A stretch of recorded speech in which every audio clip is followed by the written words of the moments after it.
Bonjour à tous, bienvenue sur Caraïbes Entrepreneur. Je suis très content de vous retrouver pour cette nouvelle vidéo. Donc aujourd'hui, nous allons parler de la Guadeloupe et plus précisément de la commune de Sainte-Rose en Guadeloupe. Donc, comme vous le savez, depuis plusieurs mois, la Guadeloupe connaît des perturbations en fait au niveau de l'eau, même au niveau de l'électricité. Et aujourd'hui, le maire de la commune de Sainte-Rose a décidé de monter au créneau par rapport à ça parce que ses administrés n'ont pas d'eau. Donc, on parle de 14 000 personnes, 14 000 usagers dans la commune de Sainte-Rose qui sont privés d'eau. Donc, et le maire aujourd'hui décide, voilà, de porter plainte, voilà, par rapport à ça, parce que cette situation est inacceptable. Vous imaginez, nous sommes dans un département français, voilà, nous sommes en 2025, il y a encore des gens, voilà, dans nos îles qui se retrouvent privés d'eau et privés aussi d'électricité. Donc, on va lire l'article. Donc, l'article, c'est sur Guadeloupe Première, hein. Donc, le titre, c'est 14 000 usagers privés d'eau à Sainte-Rose. En colère, le maire Adrien Baron menace de porter plainte. Voilà. Donc, en gros, c'est deux tiers, en fait, des stations d'eau qui sont en panne.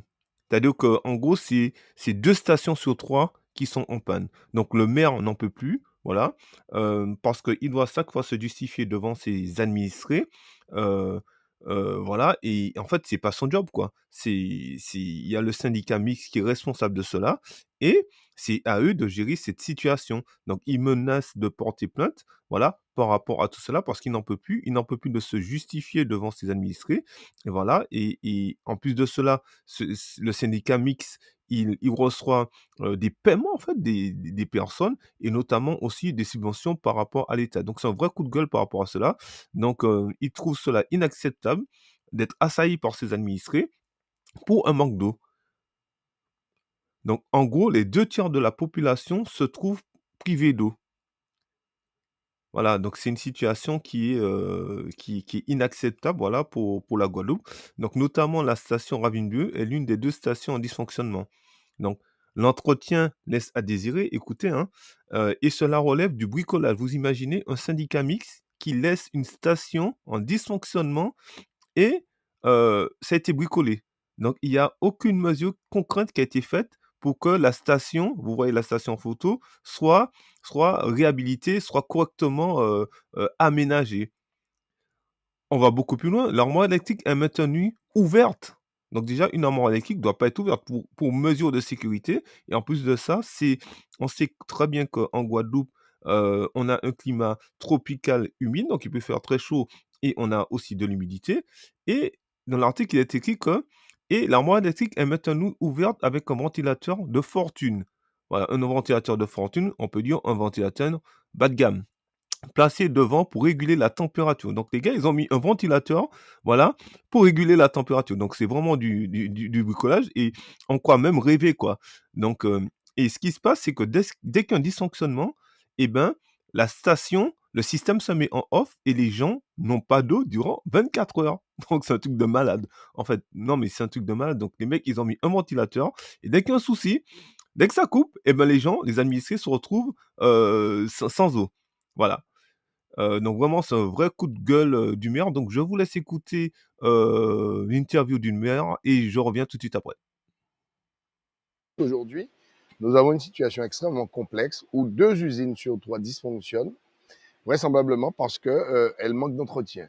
Et alors moi, j'ai interrogé les techniciens qui ne sont pas en mesure de me donner tous les éléments, mais Vous apparemment, imaginez? il semblerait que le travail ne serait pas fait pour entretenir Le ces usines. travail Vous n'est vous pas rendez fait pour compte? entretenir. Aujourd'hui, vous mettez en danger la vie des gens en ne leur donnant pas d'eau. Vous avez des malades, vous avez des handicapés, vous avez des personnes qui sont dialysées.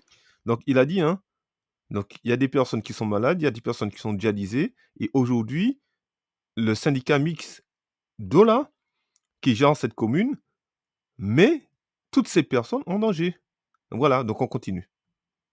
On ne leur donne pas d'eau simplement parce qu'on ne change pas quelques pièces Quelques pièces, hein. dans une machine alors que Ouais. les personnes qui sont en charge de l'entretenir vous disent depuis des mois, voire des années, qu'il y a nécessité de faire un changement. Ce n'est pas acceptable.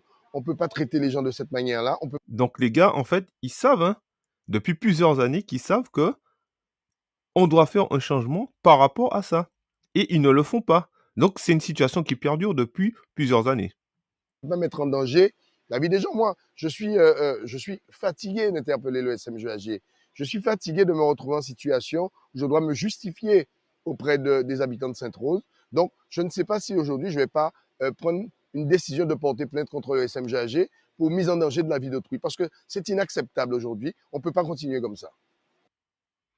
Donc vous avez vu, hein, donc le maire, il est vraiment révolté par rapport à ça. Effectivement, on ne peut pas, maintenir une population, captive, hein, par rapport à ça et il y a des personnes qui sont malades, il y a des personnes âgées, il y a des femmes aussi qui ont leurs enfants, qui ont besoin d'eau et puis l'eau, c'est la vie, hein, donc si on n'a pas d'eau, on peut rien faire, on est bloqué et on sait très bien qu'aux Antilles, la vie est très chère et on connaît à aujourd'hui le prix d'un pack d'eau. Donc ce sont des personnes qui sont obligés d'aller acheter de l'eau en bouteille pour pouvoir, même faire à manger. Vous imaginez avec le prix de l'eau, les mamies, les papys qui voilà, qui habitent à la campagne, qui des fois même n'ont pas de voiture, n'ont pas de moyen de locomotion, donc c'est des familles qui doivent s'organiser avec eux ou les voisins pour les aider pour les packs d'eau, même pour les vêtements à laver. Mais on est en 2025 et c'est un département français, donc que fait l'État? Que fait le syndicat mixte? Que fait les politiques par rapport à ça? Voilà, donc le maire, il a raison. Moi, je pense que je suis tout à fait d'accord avec lui, avec son attitude. Il a attendu, il a patienté, mais en même temps, trop, c'est trop. Et en plus, c'est lui qui doit se justifier devant ses administrés. Voilà, donc on continue encore. Et pour finir,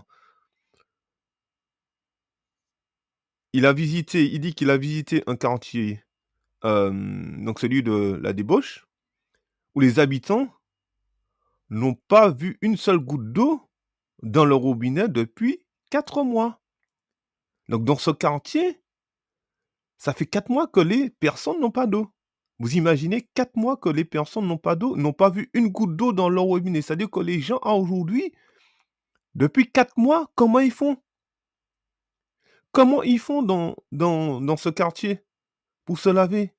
Pour pouvoir cuire à manger, pour pouvoir, donner de l'eau ne serait-ce à leurs enfants. Donc ils sont durant 4 mois, ces personnes sont obligées d'aller chez les béquets, d'aller dans des hypermarchés, enrichir des personnes à cause de la négligence, à cause d'une mauvaise gestion de l'eau d'un syndicat mixte. Voilà et apparemment, le directeur général, hein, de la société mixte a décidé de se rendre le mercredi 22 janvier pour voir la situation. Mais ce n'est pas normal puisque ce sont des c'est une situation qui perdure depuis longtemps et disait en amont et il disait en fait que, heu, je crois que depuis qu'ils inscrits ou qu'ils ont adhéré au syndicat de l'eau, en fait, il y a toujours eu des problèmes. Voilà. Donc ça, c'est un truc de malade, quoi. C'est un truc de malade. Donc les mecs, je sais pas ce qu'ils font, mais en tout cas, même les techniciens sont venus sur place, ils comprennent pas, quoi. Ils comprennent pas que pourquoi, on leur donne pas les moyens de pouvoir, hem, voilà, de pouvoir, rétablir cela, tu vois? Et il y a des gens, ça fait même bien plus longtemps. Il est écrit: «Car n'oublions pas que jusqu'à maintenant et comme d'habitude depuis 3 ans, les abonnés de Cadet, Bonne, Dupontel, Bis, Cacao et Boucan n'ont toujours pas eu d'eau pendant 3 jours entiers dans la semaine». C'est-à-dire que depuis 3 ans, il y a des gens qui n'ont pas vu une goutte d'eau depuis 4 mois, mais eux, depuis 3 ans, ils n'ont toujours pas eu d'eau pendant 3 jours dans la même semaine. Mais c'est une aberration, en fait. Mais comment peut-on laisser des personnes comme ça vivre dans des situations comme ça? On sait qu'en Guadeloupe, il y a beaucoup de problèmes d'électricité, il y a pas mal de coupures d'électricité en Guadeloupe et il y a aussi le problème de l'eau qui qui revient, qui est récurrent. Donc en tout cas, j'espère que, le directeur général de cette société mixte d'eau va trouver une solution, voilà. Je suis totalement d'accord avec le maire, voilà, par rapport à ce qui se passe et aussi il faut que l'État aussi, les hommes politiques aussi montent au créneau par rapport à ça. Parce que c'est inacceptable et et voilà, c'est pratiquement comme une crise sanitaire, quoi. Parce que les gens comment pouvez-vous faire pour vivre sans eau? C'est pas possible. Un département français. Voilà, donc dites-moi dans les commentaires ce que vous en pensez et on se retrouve très, très bientôt pour une prochaine vidéo sur ma chaîne YouTube Caraïbes Entrepreneurs et d'ici là, portez-vous bien les amis. Ciao, ciao.